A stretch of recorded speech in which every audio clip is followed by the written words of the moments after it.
Welcome back to Breakfast Central. Now, let's get to the newspapers this morning. Share with you the major stories making headlines across Nigeria. On the Daily Trust this morning, Judgment Day for Tinubu Atiku Obi as Supreme Court rules today. I will win, says the president.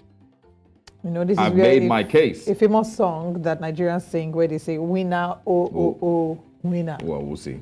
That's We'll when they Yeah, I've made my case, says the ex-vice president, and that is Atiku Abubakar. And of course, Labour Party says we're confident of our candidate's victory.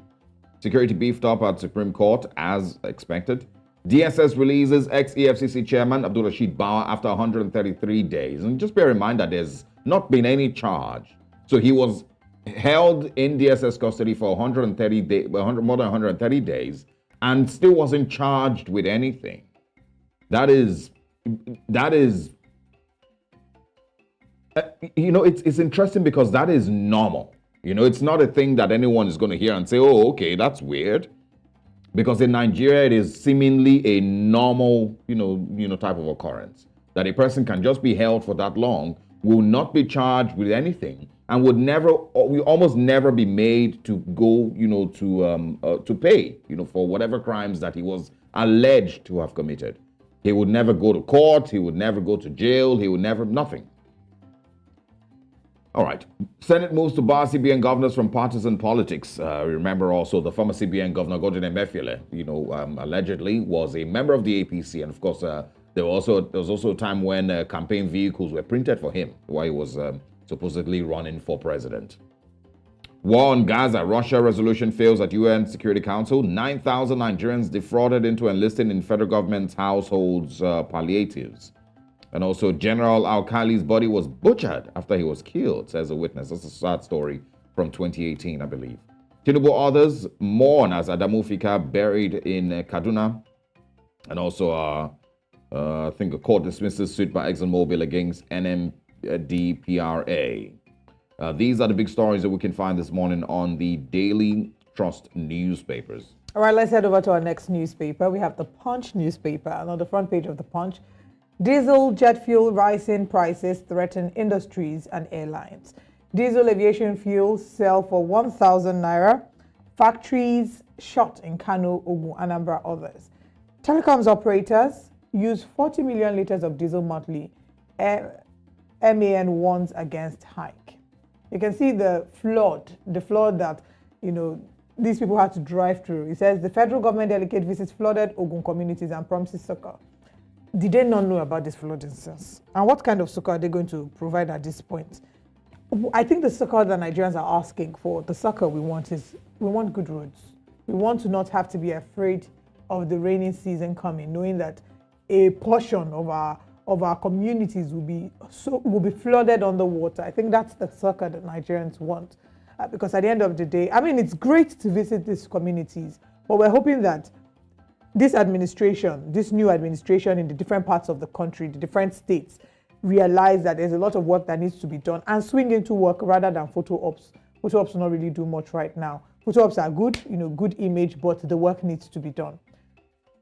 Someone of Ogbonmwan to appeal removal, according to Palace source. Mohbad hid for 6 months over fear of attack, according to his parents. This Mohbad story is one of the saddest things I've seen on Mark Zuckerberg's internet in a very long time. It's really, really very sad because every day we are unearthing new facts and new non-truths or half-truths about this matter. His family, his wife. I don't know what, I shudder to think about what she might be going through, because this is someone who's just been bereaved very recently. She's a widow, but she's been made the victim in this case.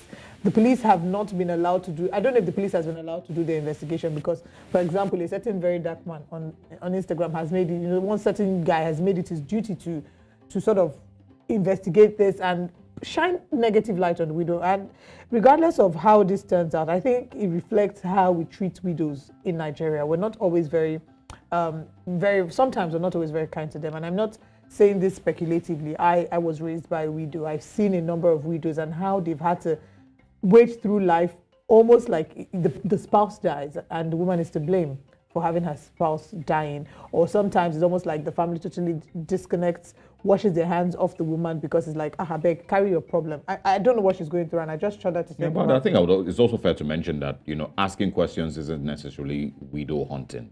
It's just that the questions that this person is asking and the way that he's going about it, and the insinuations he's making is just It doesn't add up. completely, yeah, it doesn't Yeah. add up. But generally, if questions are asked after a person dies, it's not necessarily widow hunting. What you're referring to with regards to widow hunting is, there's no word like widow hunting. I just made that Yeah, up. I know. But what I you're get what referring you to mean. are the traditional practices that happen when a man dies to the wife. The way that in-laws most times, or a lot of times, is very, very vicious to the woman, which is true. So Happens all in our those things society. are like the foundation by which a number of people automatically just want to blame the widow. So I've heard of cultures, for example, and this, back to traditional practices where the man dies and the woman is made to stay by the corpse for a number of days, or made to Yeah, bathe the corpse and those drink the exist, water. That is what, because we can't do that. I mean, some people still do that, but because we can't do that in today's modern reality, it is then translated into them now looking for ways to blame the woman or trying to cook up stories to make it look like you were responsible for the man's death. Because they always...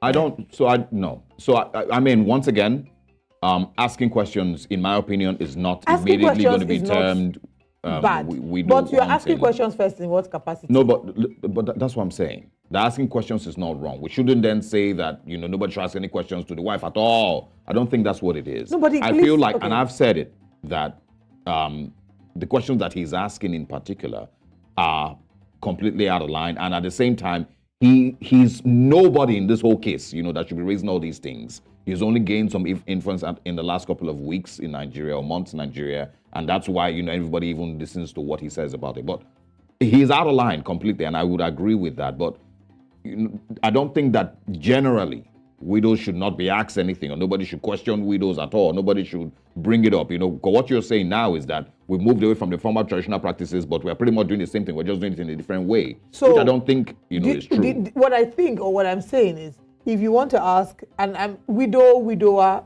well, we don't really do that to widowers as much, if we're being honest. But if you want to ask these questions, first of all, you're asking these questions because there's a likelihood that shows that, okay, there was foul play in the death of this person. In a number of cases, there wasn't even foul play in the death of the person. They just died. And yet they still try to make a victim or make a criminal of the woman. That's what I'm saying, right? In this case, yes, he died in very suspicious circumstances, which is why questions are being asked. There are many other cases, and I still believe that I don't think that a number of widows have been treated fairly in cases of when their husband died. Traditionally and otherwise, it's almost like, I mean, I can't argue that. I would agree with you 100% that we still have. I think we're spending too much time on this one. Yes, but I would agree with you that we still have those practices, in a subtle way or in a very, very vicious way. I agree with that. But my initial point is the fact that questions are asked should not immediately always be turned into, why you hunting her as a widow. he's being inappropriate. That's what I mean. He's being inappropriate, and the law enforcement agents need to do much. Anyway, we still have some stories on the front page of the Punch newspaper. National Assembly to probe lawyers and others behind $11 billion P&ID scandal. Interesting. That's looking very interesting. And that's on page 25. Supreme Court decides Tinubu Atiku Obi poll battle today. President to present 2024 budget in November, says Senate. 5.5 trillion naira payroll. Federal government stops worker salaries not on IPPIS on page 22. And that's all that we have. I mean, this big story is quite scary, and also a reminder for those who are planning to travel home, travel for Christmas. I know somebody who traveled yesterday, and the flight fare from Lagos to a part in Nigeria, in Delta State, was over 100,000 for a one-way ticket.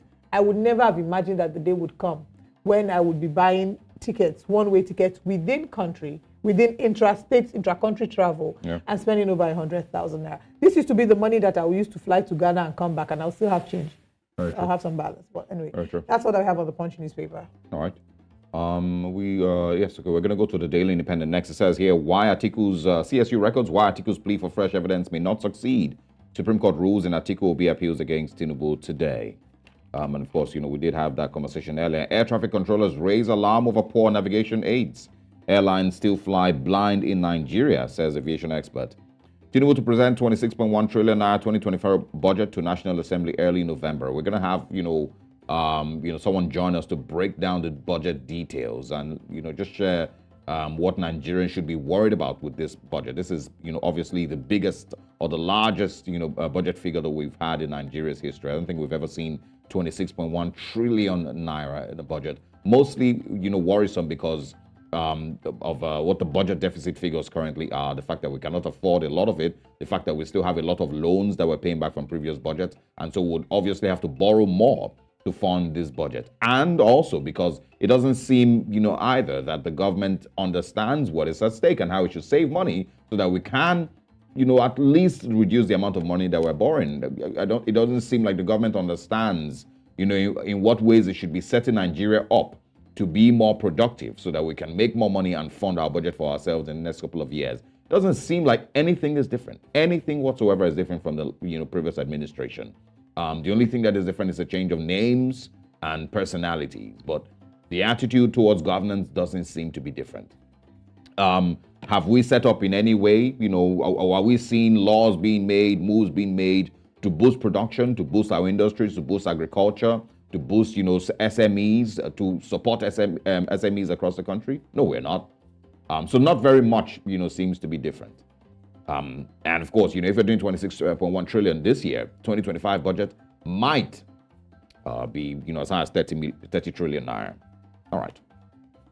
Senate moves to bar CBN governor and deputies from partisan politics to stop the use of foreign currency for transactions in Nigeria. Okay. Tinubu appoints Oyebamiji, Niwa MD, and of course others. Silver Rights INEC seeks withdrawal of amended candidates list. I think these are the stories, the relevant stories on the daily independent newspapers this morning.